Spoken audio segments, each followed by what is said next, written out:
लूका रचित सुसमाचार 7वां अध्याय। इस अध्ययन में हम देखेंगे कि वह हमें घटनाओं और चमत्कारों की एक श्रृंखला दे रहा है जो यीशु के जीवन में घटी थी। वहां लिखा है, जब वह लोगों को अपनी सारी बातें सुना चुका तो कफरनहूम में आया और किसी सूबेदार का एक दास जो उसका प्रिय था बीमारी से मरने पर था। उसने यीशु की चर्चा सुनकर यहूदियों के कई पुरनियों को उससे यह विनती करने को उसके पास भेजा कि आकर मेरे दास को चंगा कर। वे यीशु के पास आकर उससे बड़ी विनती करके कहने लगे कि वह इस योग्य है कि तू उसके लिए ये करे, क्योंकि वह हमारी जाति से प्रेम रखता है और उसी ने हमारे आराधनालय को बनाया है। रोमी सूबेदार एक विशिष्ट जन होते थे। धर्मशास्त्र में अनेक स्थानों पर उनका उल्लेख है।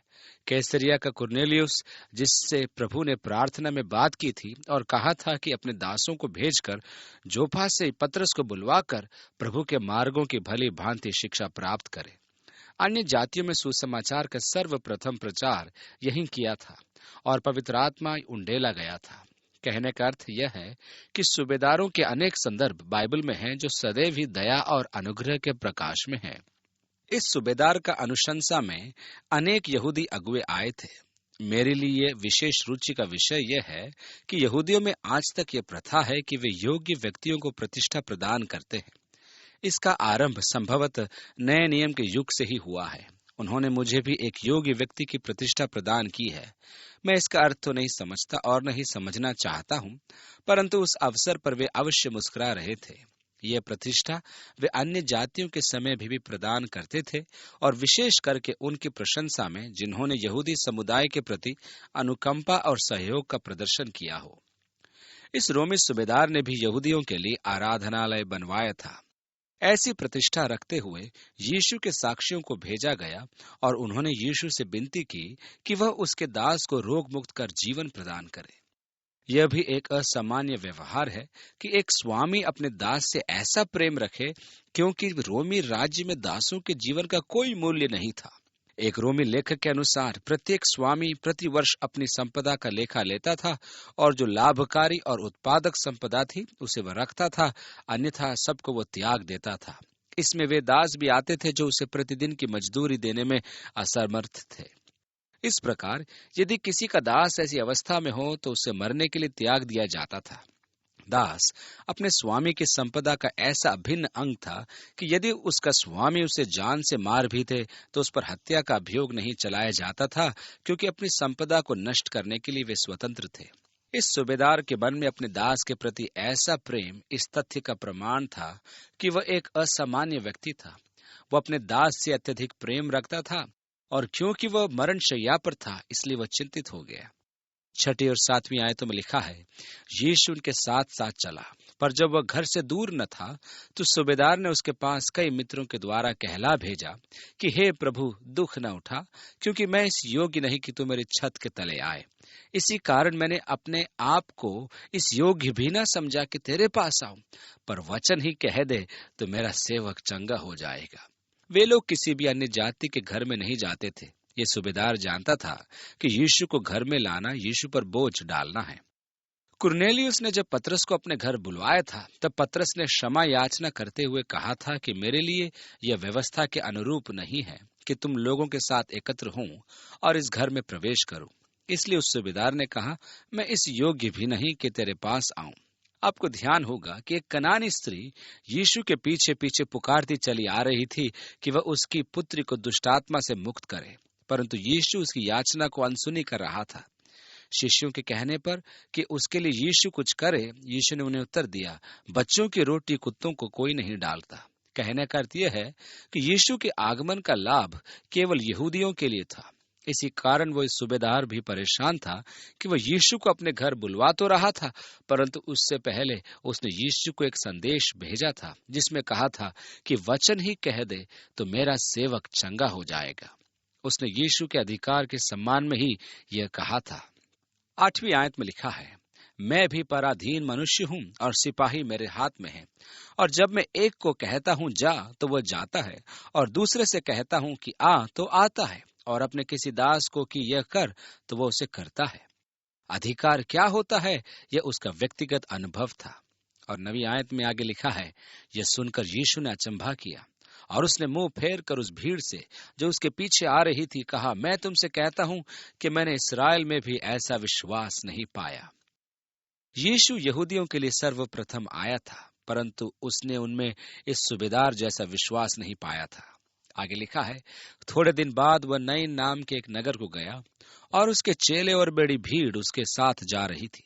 जब वह नगर के फाटक के पास पहुंचा तो देखो, लोग एक मुर्दे को बाहर लिए जा रहे थे, जो अपनी मां का इकलौता पुत्र था, और वह विधवा थी, और नगर के बहुत से लोग उसके साथ थे।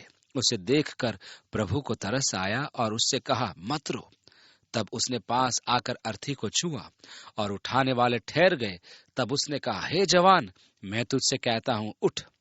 तब वो मुर्दा उठ बैठा और बोलने लगा, और उसने उसे उसकी मां को सौंप दिया। इससे सब पर भय छा गया और वे परमेश्वर की बड़ाई करके कहने लगे कि हमारे बीच में एक बड़ा भविष्यद्वक्ता उठा है और परमेश्वर ने अपने लोगों पर कृपा दृष्टि की है। एक भावनात्मक दृश्य, एक विधवा अपने इकलौते पुत्र की शव यात्रा में जा रही है।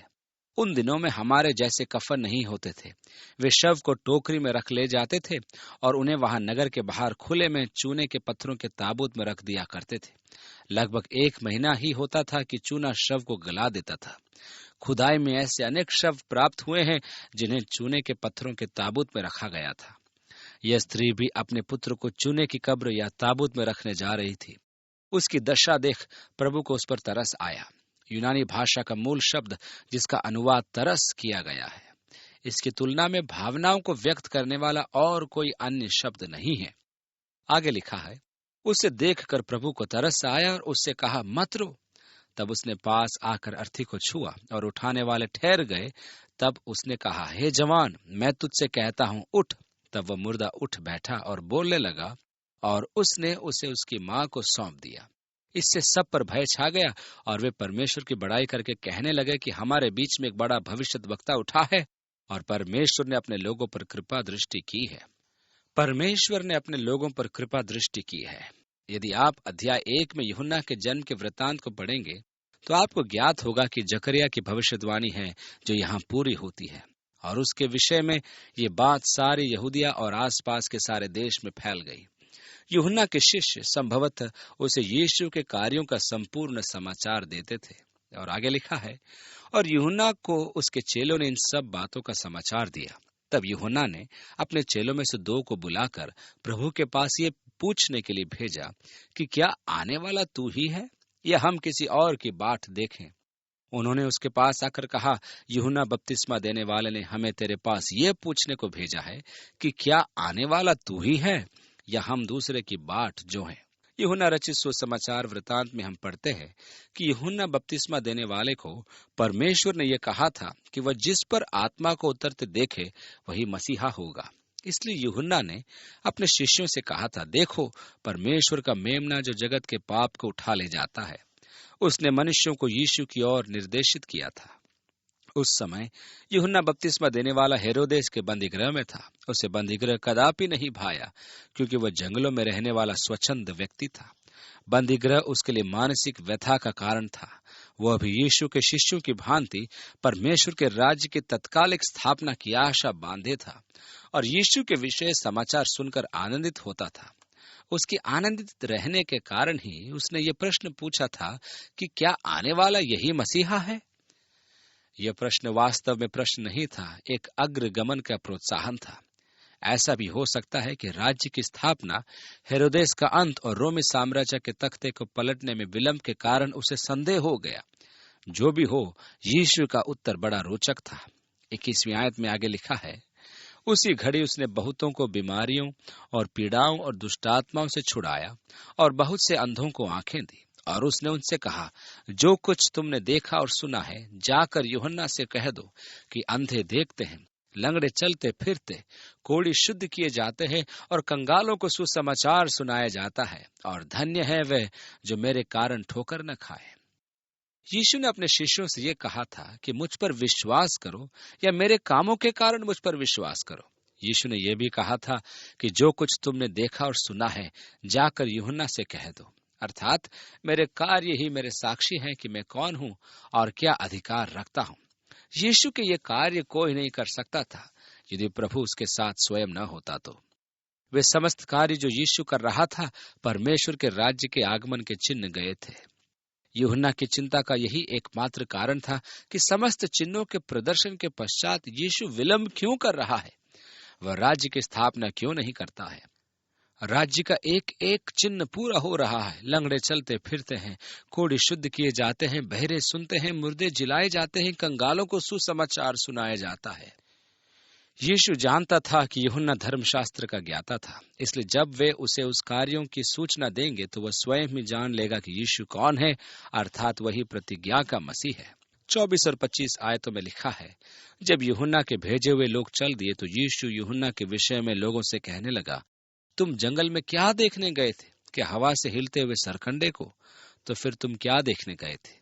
क्या कोमल वस्त्र पहने हुए मनुष्य को? देखो, जो भड़कीला वस्त्र पहनते हैं और सुख विलास में रहते हैं, वे राजभवनों में रहते हैं। यरदन में जहां यूहन्ना बपतिस्मा देता था, वहां सरकंडे बहुत उगे हुए थे। वहां हर जगह सरकंडे ही दिखाई देते थे। यह भी सत्य है कि लोग वहां हवा में लहराते सरकंडे देखने नहीं गए थे। तो फिर क्या देखने गए थे? क्या कोमल वस्त्र पहने हुए मनुष्य को? यीशु कुछ व्यंग करते हुए कहता है, जो भड़कीला वस्त्र पहनते और सुख विलास में रहते हैं, वे राजभवनों में रहते हैं, वे काल कोठरी में नहीं रहते। तो फिर क्या देखने गए थे? क्या किसी भविष्यद्वक्ता को? हाँ, मैं तुमसे कहता हूं, वरन भविष्यद्वक्ता से भी बड़े को यह वही है, जिसके विषय में लिखा है कि देख, मैं अपने दूत को तेरे आगे आगे भेजता हूं, जो तेरे आगे मार्ग सीधा करेगा। मैं तुमसे कहता हूं कि जो स्त्रियों से जन्मे हैं, उनमें से यूहन्ना से बड़ा कोई नहीं, पर जो परमेश्वर के राज्य में छोटे से छोटा है, वह उससे भी बड़ा है। यीशु यूहन्ना बपतिस्मा देने वाले को परमेश्वर के भविष्यद्वक्ताओं की सूची में सबसे ऊपर रखता है, पर जो परमेश्वर के राज्य में छोटे से छोटा है, वह उससे भी बड़ा होगा। आज आपको परमेश्वर की संतान होने के कारण जो सौभाग्य प्राप्त है, वह उनसे भी बड़ा है जो पुराने नियम में सबसे महान थे। हमारा संबंध परमेश्वर के साथ वैधानिक न होकर प्रेम पूर्ण है। 29 और 30 आयतों में लिखा है, और सब साधारण लोगों ने सुनकर और चुंगी लेने वालों ने भी यूहन्ना का बपतिस्मा लेकर परमेश्वर को सच्चा मान लिया। पर फरीसियों और व्यवस्थापकों ने उससे बपतिस्मा न लेकर परमेश्वर की मनसा को अपने विषय में टाल दिया। यीशु आगे चलकर इसी संदर्भ में जब फरीसियों के प्रश्न के उत्तर में प्रश्न पूछता है, तो वे उत्तर न दे पाए, क्योंकि यदि वे कहते मनुष्य की ओर से, तो आम जनता उनके विरुद्ध भड़क उठती, क्योंकि वे यूहन्ना को भविष्यद्वक्ता जानते थे। और यदि वे कहते परमेश्वर की ओर से, तो यीशु पूछता कि उन्होंने फिर उसके बपतिस्मे को क्यों टाल दिया। यीशु ने भी उनके प्रश्न का उत्तर नहीं दिया। यूहन्ना के बारे में धारणाओं के व्यक्त किए जाने से प्रत्यक्ष विभाजन देखने को मिलता है। धार्मिक अगुओं ने उसका त्याग किया, परंतु जन साधारण ने उसे स्वीकार किया। सो मैं इस युग के लोगों की उपमा किससे दूं कि वे किसके समान हैं, जो बाजार में बैठे हुए एक दूसरे से पुकार कर कहते हैं, हमने तुम्हारे लिए बांसुरी बजाई और तुम न नाचे, हमने विलाप किया और तुम न रोए। क्योंकि यूहन्ना बपतिस्मा देने वाला न रोटी खाता आया, न दाखरस पीता आया, और तुम कहते हो उसमें दुष्टात्मा है। मनुष्य का पुत्र खाता पीता आया है, और तुम कहते हो देखो पेटू और पियक्कड़ मनुष्य, चुंगी लेने वालों का और पापियों का मित्र। पर ज्ञान अपनी सब संतानों से सच्चा ठहराया गया है। तुम लोग चाहते क्या हो? यूहन्ना सन्यासी होकर आया तो तुमने कहा कि उसमें दुष्टात्मा है। मैं मनुष्यों के साथ रहता हूँ, महसूल लेने वालों के साथ खाता पीता हूँ, तो तुम कहते हो कि यह पेटू और पियक्कड़ है। आगे लिखा है, फिर किसी फरीसी ने उससे विनती की कि मेरे साथ भोजन कर। सो वह उस फरीसी के घर में जाकर भोजन करने बैठा। और देखो, उस नगर की एक पापीनी स्त्री, ये जानकर कि वह फरीसी के घर में भोजन करने बैठा है, संगमरमर के पात्र में इत्र लाई और उसके पांव के पास पीछे खड़ी होकर रोती हुई उसके पांवों को आंसुओं से भिगाने और अपने सिर के बालों से पोंछने लगी और उसके पांव बार बार चूम कर उन पर इत्र मला। यह देखकर वह फरीसी जिसने उसे बुलाया था अपने मन में सोचने लगा, यदि यह भविष्यद्वक्ता होता तो जान जाता कि यह जो उसे छू रही है वो कौन और कैसी स्त्री है, क्योंकि वह तो पापिनी है।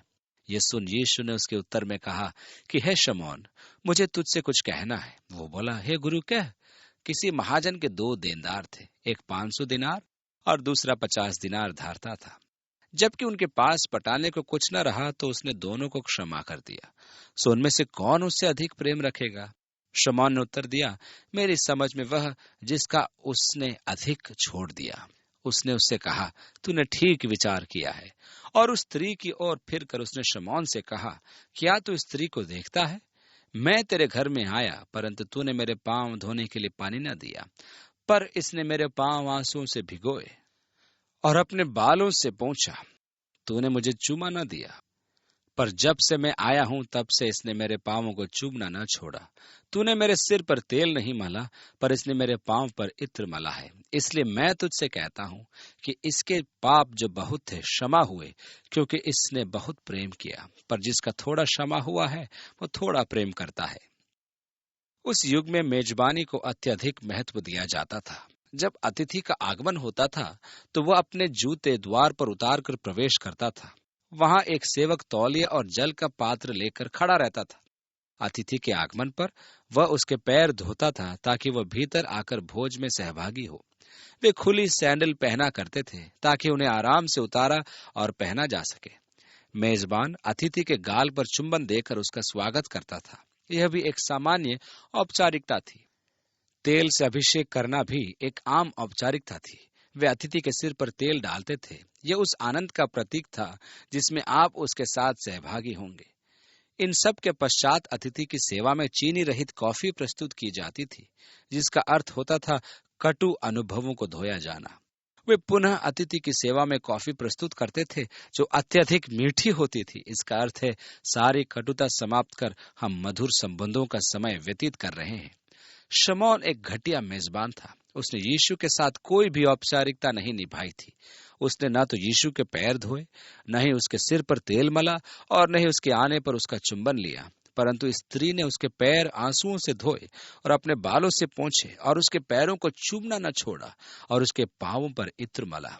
शमौन फरीसी अपना स्वांग पूर्ण धार्मिकता में बैठा सोच रहा था कि यदि यह भविष्यद्वक्ता होता तो स्त्री के विषय में अवश्य जानता और उसको स्पर्श भी नहीं करने देता कि वह अशुद्ध न हो जाए, क्योंकि वह पापी है। यीशु ने उसको जवाब में कहा, इसके पाप जो बहुत थे क्षमा हुए, क्योंकि इसने बहुत प्रेम किया है। और उसने स्त्री से कहा, तेरे पाप क्षमा हुए। तब जो लोग उसके साथ भोजन करने बैठे थे वे अपने अपने मन में सोचने लगे, ये कौन है जो पापों को भी क्षमा करता है? पर उसने स्त्री से कहा, तेरे विश्वास ने तुझे बचा लिया है, कुशल से चली जा। ये कैसे आनंद की बात है कि यीशु मनुष्य के लिए परमेश्वर के साथ नए संबंध लेकर आ रहा है जो विश्वास पर आधारित है। विश्वास हमें एक कदम आगे बढ़ाकर परमेश्वर के अनुग्रह की नई वाचा में प्रवेश कराता है। यीशु ने कहा कि तेरे विश्वास ने तुझे बचा लिया है, कुशल से चली जा।